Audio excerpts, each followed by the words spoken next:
நீலாம் வளரவே மாட்ட, உனக்கெல்லாம் எதுக்கு ஃபுட்பால், நீ பார்க்கவே ரொம்ப குட்டியா இருக்க, உன்னோட பாடியில அந்த அளவுக்கு ஸ்ட்ரென்த்தும் இல்ல, இப்படி பல பேர் அவரை கலாச்சிருக்காங்க. டாக்டர்ஸே ஒரு டைம் நீ எல்லாம் சாதாரணமா வாழ்றதே கஷ்டம்னு சொன்னாங்க. ஆனா அதெல்லாம் தாண்டி தன்னோட 39வது வயசுலயுமே அர்ஜென்டினாவுக்கான FIFA வேர்ல்ட் கப் ஃபைனல்ல இப்போ களமிறங்க போறாரு. அவர் தான் தி லெஜெண்ட் கோட் மெஸ்ஸி. இப்போ நம்ம எல்லாருக்குமே மெஸ்ஸினா அவர் ஒரு டாப்ல இருக்கக்கூடிய ஒரு ஃபுட்பால் பிளேயர்னு தான் தெரியும். ஆனா அதுக்கு பின்னாடி அவர் ஃபேஸ் பண்ண ஸ்ட்ரகிள்ஸ் என்ன, அவருடைய லைஃப் ஆனது எப்படி இருந்துச்சு, அவர் எப்படி ஃபுட்பாலுக்கு வந்தாரு, இப்படி எல்லா டீடைல்ஸுமே இந்த ஒரு வீடியோல பார்க்கலாம். அது மட்டும் இல்லாம அர்ஜென்டினா வெஸ் ஸ்பெயின் சொல்லிட்டு இன்னைக்கான மேட்ச்ல விளையாட போறாங்க, அதை பத்தியும் பார்க்கலாம். இந்த ஒரு ஸ்டோரி வெறும் ஒரு ஃபுட்பால் மேட்சை பத்தி மட்டும் கிடையாது. நம்ம ஒவ்வொருத்தருக்குள்ளேயுமே ஒரு மெஸ்ஸியானது இருக்காங்க. நம்மளுடைய வீக்னஸை நம்ம எப்படி ஸ்ட்ரென்த்தா காட்ட முடியும்னு சொல்லிட்டு மெஸ்ஸி நமக்கு எல்லாருக்குமே சொல்லி கொடுத்திருக்காரு. அண்ட் இந்த ஒரு ஸ்டோரி ரொம்பவே இன்ஸ்பிரேஷனலாக இருக்க போது மிஸ் பண்ணாம ஃபுல் வீடியோவை பாருங்க. வணக்கம் and welcome back to Sukanya the journalist. 1987ல ரொசாரியோன்ற இடத்துல ஒரு சாதாரண ஃபேமிலியில மெஸ்ஸி பிறக்கிறாரு. இவருக்கு சின்ன வயசுல இருந்தே இந்த பால் மேல ரொம்பவே இன்ட்ரெஸ்ட் ஆனது இருக்கு. எது கிடைச்சாலும் அவரை அடிச்சுதான் விளையாடிட்டு இருப்பாரு. ஆனா அந்த மெஸ்ஸிய விளையாட கூட்டிட்டு போனது அவங்களுடைய பாட்டி தான். எல்லாருமே இவர் விளையாடுறத பார்த்துட்டு இவனே ரொம்ப சின்ன பையனா இருக்கான், மேல ஏதாவது அடி விழுந்துற போதுன்னு சொல்லிட்டு நினைச்சாங்க. அவங்களுடைய பாட்டி தான் அவங்கள விளையாட கூட்டிட்டும் போனாங்க.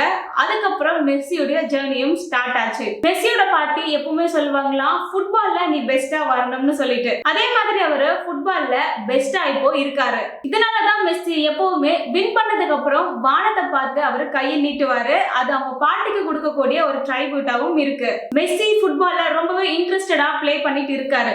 ஆனா அந்த டைம் தான் அவங்களுக்கு ஒரு அதிர்ச்சியான ஒரு நியூஸ் ஆனது வருது. தன்னோட 11வது வயசுல அவருக்கு தெரிய வருதுதான் அவருக்குள்ள இந்த growth ஹார்மோன் டிஃபிஷியன்சி இருக்குன்னு சொல்றாங்க. அதாவது மெஸ்ஸியால நார்மலா வளர்றவங்கள மாதிரி அவரால் வளர முடியாது, அவரோட ஹைட் ஆனது கம்மியா இருக்கும்னு சொல்லிட்டு. இதனால அவங்க ஃபேமிலியில இருக்கிறவங்களும் ரொம்பவே ஷாக் ஆகுறாங்க. அண்ட் இதை ட்ரீட் பண்ணோம்னா அதிகமான செலவாகும், மந்த்லி $1000 கிட்ட ஆகும்னு சொல்றாங்க. அண்ட் இதுக்கப்புறம் இவர் எப்படி ஃபுட்பால் விளையாட முடியும்னு சொல்லி எல்லாருமே யோசிச்சிருப்பாங்க. ஆனா இந்த யூனிவர்ஸ் அவரை இந்த அளவுக்கு கூட்டிட்டு வந்திருக்கு. அவருடைய வீக்னஸ் இந்த இடத்துல ஸ்ட்ரென்த்தாவும் மாறி இருக்கு. இந்த growth ஹார்மோன் டிஃபிஷியன்சி இருக்கிறதுனால மெஸ்ஸி அவரோட சொந்த கால்ல அவரே ஒரு இன்ஜெக்ஷனை செலுத்திப்பாரு. அது ரொம்பவே ஒரு வலியை கொடுத்திருக்கும். அப்படி இருந்தும் அவர் ஃபுட்பால் மேட்சுக்கும் வருவாரு. அந்த டைம்ல தான் ஸ்பெயின்ல இருந்து பார்சிலோனான்ற ஒரு கிளப் ஆனது வருது. இந்த பையன் ரொம்பவே சூப்பரா விளையாடுறான், இவனுக்கு ரொம்ப டேலண்ட் ஆனது இருக்குன்றத ரெகக்னைஸும் பண்றாங்க. இத பார்த்துட்டு மெஸ்ஸிய அவங்க எடுத்துக்கிறாங்கன்னு சொல்றாங்க. அது மட்டும் இல்லாம அவருடைய மெடிக்கலுக்கான செலவையும் அவங்களே பாத்துக்கிறேன்னு சொல்றாங்க. அவரோட லைஃப்ல நடந்த இந்த ஒரு மூமெண்ட் தான் அவரோட ஹிஸ்டரியை இப்போ மாத்திருக்கு. இந்த பார்சிலோனா கிளப்ல போயிட்டு இவரும் சேர்றாரு, அவங்களோட டீமுக்காக இவரு விளையாடுறாரு. இப்போ ஒரு ஃபேமஸா இருக்கக்கூடிய ஒரு பிளேயர் அவங்க வாங்கணும்னா அதிகமான செலவானது ஆகும். ஆனா சின்ன வயசுல இருந்தே ஒருத்தரை கூட்டிட்டு போயிட்டு அவங்களுக்கு ட்ரைனிங் பண்ணி அவங்கள விளையாட வைக்கலாம்னு சொல்லிட்டு அந்த கிளப்ல இருக்கிறவங்க நினைக்கிறாங்க. அதே மாதிரி மெஸ்ஸியுமே சூப்பராகவே விளையாட ஆரம்பிக்கிறாரு. இந்த இடத்துல நம்ம எல்லாருமே யோசிச்சு பார்க்க வேண்டியது, சாதாரணமா வாழ்றதே கஷ்டம், அந்த அளவுக்கு உனக்கு ஹைட்டே இல்லைன்னு சொன்னாங்க. ஆனா மெஸ்ஸியோட கால்ல ஃபுட்பால் வந்துச்சுன்னா அவர் கோல் அடிக்காம விட மாட்டாரு. இப்போ அந்த பந்தே அவர் காலுக்கு அடியில தான் இருக்குன்ற மாதிரி அவர் ப்ரூவ் பண்ணி காட்டியிருக்காரு. அண்ட் இந்த ஒரு இடத்துல அவரோட வீக்னஸ்ன்றத அவர் ஸ்ட்ரென்த்தாவும் மாத்திருக்காரு. என்னதான் சூப்பரா விளையாடக்கூடிய ஒரு பிளேயர்னு மெஸ்ஸிய சொன்னாலுமே அவரை மெராடோனோ கூட கம்பேர் பண்ணிட்டு வந்தாங்க. மெராடோனோ ரொம்பவே ஒரு சூப்பரான பிளேயர், அவரை வேர்ல்ட் கப் ஃபைனல்ல வின் பண்ணியும் இருந்தாரு. இதுக்கு பின்னாடி ஒரு பிளாஷ்பேக்கும் இருக்கு. 1980ஸ்கள்ல அர்ஜென்டினா கிட்ட இருக்கக்கூடிய தீவை பிரிட்டிஷ்ல இருக்கிறவங்க புடிச்சிட்டு போயிட்டாங்க. அதுக்கப்புறம் அர்ஜென்டினா அகைன் அவங்களுடைய போரை கூட்டிட்டு வந்துட்டு அந்த ஒரு தீவை மீட்டிருந்தாங்க. கொஞ்ச நாள் கழிச்சு அகைன் பிரிட்டிஷே அந்த ஒரு தீவை புடிச்சு வச்சுட்டாங்க. அதுக்கப்புறம் வேர்ல்ட் கப் ஆனது வருது.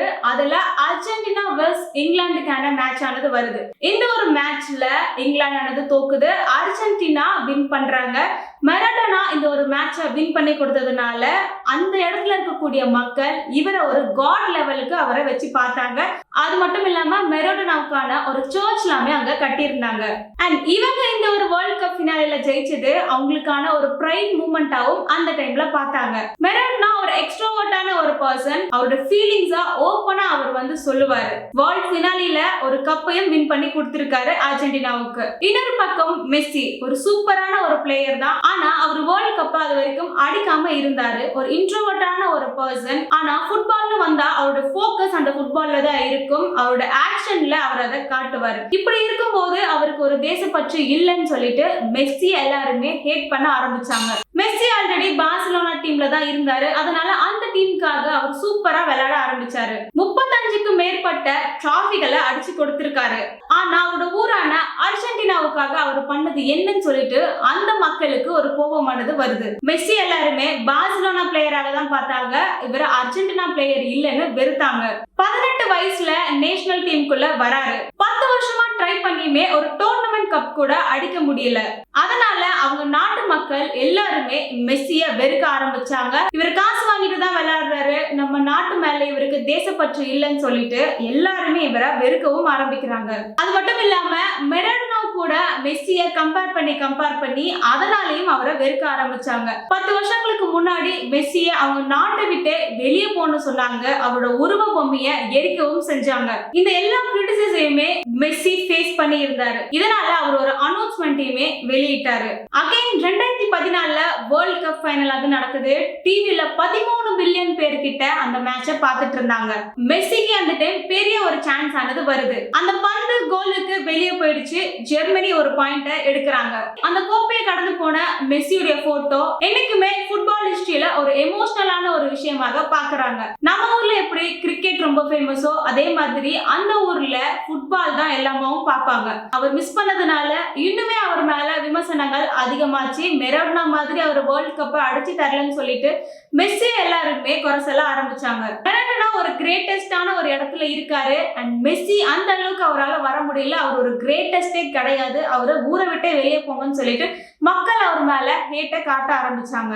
2015-16 2 கோப்பா அமெரிக்கா ஃபைனல்ஸ்லயுமே தோக்குறாங்க. 2016 ஃபைனல்ல மெஸ்ஸி அவரோட பெனால்ட்டியை மிஸ் பண்றாரு.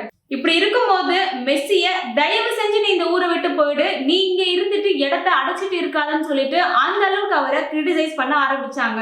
மெஸ்ஸிக்கு சின்ன வயசுல இருந்தே ஃபுட்பால் தான் உலகம்னு அவர் நம்புறாரு. ஆனா அப்படி இருக்கும்போது அவரோட வாயால இந்த ஒரு கேம் வேணாம்னு சொல்லிட்டு அவரை வெளியே போகவும் வச்சாங்க. மெஸ்ஸி பப்ளிக்காகவே ஒரு அனௌன்ஸ்மெண்ட்டை கொடுத்தாரு, இனிமே நான் அர்ஜென்டினாவுக்காக விளையாட மாட்டேன்னு சொல்லிட்டு. ஆனா ஒரு இடத்துல ஒரு டேலண்டடானது இருக்கும்போது இந்த யூனிவர்ஸே அவங்கள கொண்டு வந்து சேர்க்கும்ன்ற மாதிரி அந்த நாட்டுல இருக்கிறவங்களே மன்னிப்பும் கேட்கறாங்க.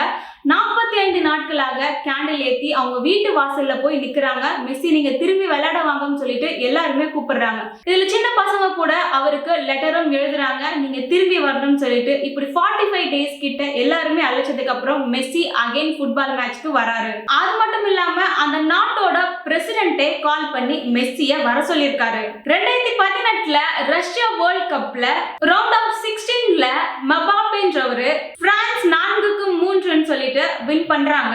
அந்த டைம் மெஸ்ஸியோட காலம் எல்லாமே முடிஞ்சிருச்சு, இதுக்கப்புறம் அவர்லாம் கிடையவே கிடையாதுன்னு சொல்லிட்டு எல்லாருமே அவரை கிரிட்டிசைஸ் பண்ணாங்க. அந்த டைம் லியோனல் ஸ்கலோனின்ற ஒரு புது கோச் வராரு. அந்த முழு டீமையுமே மாற்றி சீரமைக்கிறாரு. மெஸ்ஸி இருக்கிறதுனால அவரை பார்த்து வளர்ந்தவங்க எல்லாருமே அந்த டீமுக்குள்ள வரவும் ஆரம்பிக்கிறாங்க. அந்த டைம் மெஸ்ஸி லீடர்ஷிப் ரோலுக்கு மாறுறாரு. 2019 கோப்பா அமெரிக்கா ஃபைனல்ஸ்ல தோல்வி விடுறாங்க. அந்த டைம் மெஸ்ஸி அவங்களோட டீம்மேட்ஸ் கிட்ட போயிட்டு இது நம்மளோட தப்பு இல்ல, நம்ம எல்லாரும் ஒன்னாதான் இருக்கும்னு சொல்லிட்டு அவங்களுக்கான ஆறுதலை சொல்லியிருக்காரு. வெளியே அவரு ஒரு இன்ட்ரோவர்ட்டா இருந்தாலும் அவருக்கான ஒரு லீடர்ஷிப் குவாலிட்டி ஆனது அந்த இடத்துல இருந்திருக்கு. தன்னோட 15 வயசுல மெஸ்ஸிக்கு லெட்டர் எழுதின என்சோ பெர்னாண்டஸ்ன்றவரு இன்னைக்கு அதே மெஸ்ஸியோட பக்கத்துல ஒரு பிளேயராகவும் நின்று விளையாடிட்டு இருக்காரு. 2014 மெஸ்ஸி மரக்கானா ஸ்டேடியம்ல கண்ணீரோட கோப்பை இழந்துட்டோம்னு சொல்லிட்டு ஃபீல் பண்ணியிருந்தாரு. அதே 2021 அதே ஸ்டேடியம்ல டி மரியா ஒரு கோல் அடிச்சு அர்ஜென்டினா சாம்பியன் ஆனாங்க. 28 வருஷத்துக்கு அப்புறம் மெஸ்ஸி முதல் தடவை அர்ஜென்டினா ஜெர்சியை போட்டு அந்த கோப்பையை வாங்குறாரு. எந்த இடத்துல அவங்களுக்கு தோல்வி கிடைச்சதோ அதே இடத்துல அவங்களுக்கு வெற்றியும் கிடைச்சது. ஒரு காலகட்டத்துல தன்னோட நாட்டுக்காக விளையாடினாலுமே இதெல்லாம் தாண்டி மெஸ்ஸி இவ்வளவு பேர் இவ்வளவு கிரிட்டிசைஸ் பண்றாங்கன்னு சொல்லிட்டு மெஸ்ஸிக்காகவும் விளையாடணும்னு சொல்லிட்டு அவங்க டீம்ல இருக்கிறவங்களும் நினைக்க ஆரம்பிச்சாங்க. 2022 Qatar world cup Saudi Arabia கிட்ட தோல்வி அடைஞ்சு அதுக்கப்புறம் மெஸ்ஸியோட தலைமையில தொடர்ந்து வெற்றியை பெறாங்க. ஃபைனல்ல பிரான்சுக்கு எதிராக 3-3 ஒரு பெனால்டில மெஸ்ஸி ஃபைனல்ல அந்த ஒரு கப்பை கையிலும் ஏந்துறாங்க. அவர் எல்லாருமே கிரேட்டஸ்ட் இல்லன்னு சொன்னாங்க. ஆனா அன்னைக்கு நைட் அதுக்கான ஆன்சர் ஆனது எல்லாருக்குமே கிடைச்சது. 2022க்கு அப்புறம் மெஸ்ஸியோட வேர்ல்ட் கப் ஃபைனல்னு எல்லாருமே நினைச்சாங்க. ஆனா அது இன்னுமே முடியல. ஆனா 2026ல அறிவிச்ச அந்த ஒரு ஸ்குவாட் நேம்ல லியோனல் மெஸ்ஸி 39 வயதுல இருந்துச்சு. இந்த ஒரு டோர்னமெண்ட்ல மெஸ்ஸி அல்ஜீரியாவுக்கு எதிராக 3-0 வெற்றியை பெறாரு. மெஸ்ஸி தன்னோட முதல் வேர்ல்ட் கப் ஹாட்ரிக்க அடிக்கிறாரு. 17, 60, 76 நிமிடங்கள் வரைக்குமே அதே எனர்ஜியோட மெஸ்ஸி அந்த கேம விளையாடினாரு. மெஸ்ஸி எப்போதுமே எல்லாருமே சொல்றது கடைசி நிமிஷத்துல இவர் மேட்சையே சேஞ்ச் பண்ணிடுவாரு. அந்த அளவுக்கு இவர்கிட்ட ஒரு மேஜிக்கான ஒரு பவர் ஆனது இருக்குன்னு நம்புறாங்க. செமில இங்கிலாந்து கிட்ட 80வது நிமிஷம் வரைக்குமே பின்தங்கி இருந்தாங்க. ஆனா 85வது நிமிஷத்துல அந்த கதையை மாத்தினாரு. இன்னைக்கு ஜூலை 19, 2026 இன்னைக்கு நியூயார்க்ல நியூ ஜெர்சி ஸ்டேடியம்ல அர்ஜென்டினா வெஸ்ட் ஸ்பெயின் மேட்ச் விளையாட போறாங்க. மெஸ்ஸியோட லாஸ்ட் வேர்ல்ட் கப் ஃபைனலா இருக்க போதுன்னு சொல்லிட்டு பல பேர் இதை நினைக்கிறாங்க. ஆனா இது அபிஷியலா இன்னும் கன்ஃபார்ம் ஆகல. பிரான்ஸ் செமில 2-0 வீழ்த்தி வென்றிருக்காங்க. அர்ஜென்டினாவுல மெஸ்ஸி இருக்காரு. ஸ்பெயின்ல 19 வயதான லெமைன் யமால்னு சொல்லப்படுற பிளேயர் தான் இருக்காங்க. மெஸ்ஸிக்கும் இந்த ஒரு பிளேயருக்கும் ஆல்ரெடி ஒரு கனெக்ஷன் ஆனது இருந்திருக்கு. அதுதான் 2007ல சேரிட்டி போட்டோ ஷூட் நடந்துச்சு. அப்ப லெமைன் யமால பாத்டப்ல குளிப்பாற்ற மாதிரியான ஒரு பிக்சர் ஆனது வெளியிட்டு இருந்தாங்க. அண்ட் மெஸ்ஸி அந்த குழந்தைய கையில வச்சிருந்தாரு.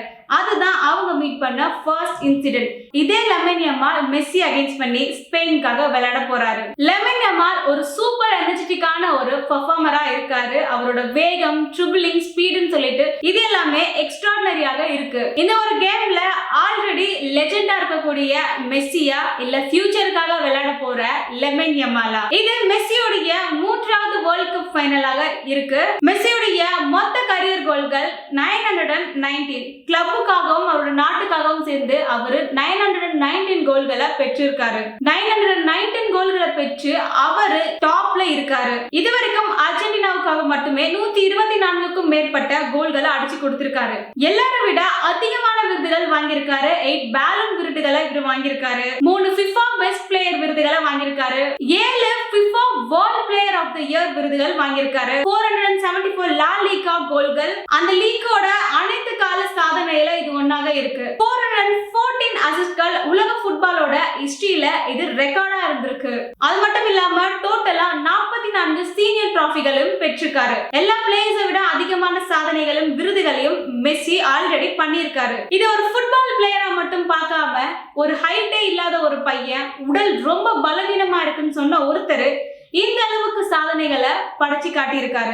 1987ல அவரோட தொடையில அவரே இன்ஜெக்ஷன் பண்ணி பலவீனமாக இருந்த ஒரு பையன் சொல்லப்பட்ட அவரு 2006 வேர்ல்ட் கப்ல அறிமுகமாகி 2014ல அவர் தோற்று போய் கண்ணீரோட அந்த கோப்பையை இழக்கிறாரு. 2016ல அந்த நாட்டு மக்களாலே வெளியே போங்கன்னு சொல்லிட்டு அந்த நாட்டை விட்டு விரட்டவும் படுறாரு. 2021ல அதே மரக்காணம் ஸ்டேடியம்ல அகைன் அவர் வராரு. 2022ல உலக சாம்பியனாகவும் மாறுறாரு. இப்போ இது 2026. இது அவரோட லாஸ்ட் வேர்ல்ட் கப் ஃபைனலா கூட இருக்கலாம். இந்த ஒரு மேட்ச்ல மெஸ்ஸி ஜெயிப்பாரா? என்னதான் இருந்தாலும் Messi already the greatest of all the டைம்னு சொல்லிட்டு அவர் ப்ரூவ் பண்ணி காட்டிட்டாரு. இதுக்கு மேலயும் அவர் சாதிச்சு காட்டுறாருன்னா அது அவரோட எக்ஸ்ட்ராவா தான் இருக்க போகுது. மெஸ்ஸி ஆல்ரெடி ஒன்னு சொல்லியிருக்காரு. அவர் ஒவ்வொரு நாளுமே தோற்கடிக்கப்பட்டதாக அவர் உணர்ந்திருந்தாரு. அதனால அவர் ஒவ்வொரு நாளுமே முயற்சி பண்ணி இந்த அளவுக்கு அவர் வந்திருக்காரு. நமக்குள்ள இருக்கக்கூடிய டேலண்ட் மட்டும் இல்ல, அதுக்கான முயற்சியும் நம்ம பண்ணா எந்த லெவலுக்காகவும் நம்ம போலாம்ன்றத மெஸ்ஸி ப்ரூவ் பண்ணி காட்டியிருக்காரு. சின்ன வயசுல நமக்கு காட்டக்கூடிய ஒரு நம்பிக்கை அவரோட லைஃப்ல அவங்களோட பாட்டி தான் அந்த நம்பிக்கையை கொடுத்திருக்காங்க. உன்னால முடியும் சொல்லிட்டு அவரை என்கரேஜ் பண்ணி விட்டது அவங்க பாட்டி தான். இந்த மாதிரியான சின்ன சின்ன என்கரேஜ்மெண்ட்டுமே ஒருத்தரோட லைஃபையே மாத்தும். அவர் ரொம்பவே இன்ட்ரோவர்ட்டா இருக்காரு. அவருக்கான லீடர்ஷிப் குவாலிட்டி இல்லைன்னு சொல்லிட்டு எல்லாருமே தப்பா புரிஞ்சுக்கிட்டாங்க. ஆனா அது எல்லாம் இல்லைன்னு சொல்லிட்டு மாத்தி காட்டியிருக்காரு. ஈவன் அவங்களோட டீம்ல இருக்கிறவங்களுமே மெஸ்ஸினா அந்த அளவுக்கு அவரை பிடிக்கும்னு சொல்லுவாங்க. இதுதான் லியோனல் மெஸ்ஸியுடைய ஒரு இன்ஸ்பிரேஷனலான ஒரு ஸ்டோரி. இந்த ஒரு மேட்ச்ல அர்ஜென்டினா வெஸ்ட் ஸ்பெயின்ல யார் வின் பண்ணுவாங்கன்னு நீங்க நினைக்கிறீங்க? நீங்க டீம் மெஸ்ஸியா டீம் லெமைன் யமாலான்னு சொல்லிட்டு கமெண்ட்ல சொல்லுங்க. மெஸ்ஸிக்கு நம்ம சைடுல இருந்து நம்மளோட விஷஸும் பிரேயரையும் நம்ம படிக்கலாம். இந்த மேட்ச்ல யார் ஜெயிப்பாங்கன்னு சொல்லிட்டு நீங்க கமெண்ட் பண்ணுங்க. உங்களுடைய ஒப்பீனியன் கரெக்டா இருக்கான்னு சொல்லிட்டு பார்க்கலாம். நீங்களும் உங்களோட வீக்னஸ் மட்டுமே நினைச்சு பார்த்துட்டு இருக்கீங்களா? உங்களுக்கு அது சரியில்லை, இது சரியில்லை, அது வரல, இது வரலன்னு சொல்லிட்டு யோசிச்சுட்டு இருக்கீங்களா? உங்களோட வீக்னஸ ஸ்ட்ரென்த்தா மாத்துங்க. மெஸ்ஸி எப்படி ஒரு இன்ஸ்பிரேஷனலா இப்ப இருக்காரோ அதே மாதிரி நம்ம ஒவ்வொருத்தருக்குள்ளேயுமே ஒரு மெஸ்ஸி ஒளிஞ்சிட்டு இருக்காங்க. அதை நம்ம கண்டுபிடிச்சு நம்மளோட முயற்சியால நம்ம மாத்தணும். இந்த ஒரு இன்ஸ்பிரேஷனலான ஒரு ஸ்டோரியை உங்க ஃப்ரெண்ட்ஸ் அண்ட் ஃபேமிலிக்கு ஷேர் பண்ணுங்க. அண்ட் உங்களுக்குள்ள மறைஞ்சிருக்கக்கூடிய மெஸ்ஸியை நீங்க கண்டுபிடிங்க. அண்ட் இந்த வீடியோ உங்களுக்கு யூஸ்ஃபுல்லா இருந்தா like, comment, subscribe and share பண்ணுங்க. மீண்டும் அடுத்த ஒரு வீடியோல மீட் பண்ணலாம். Thank you, by.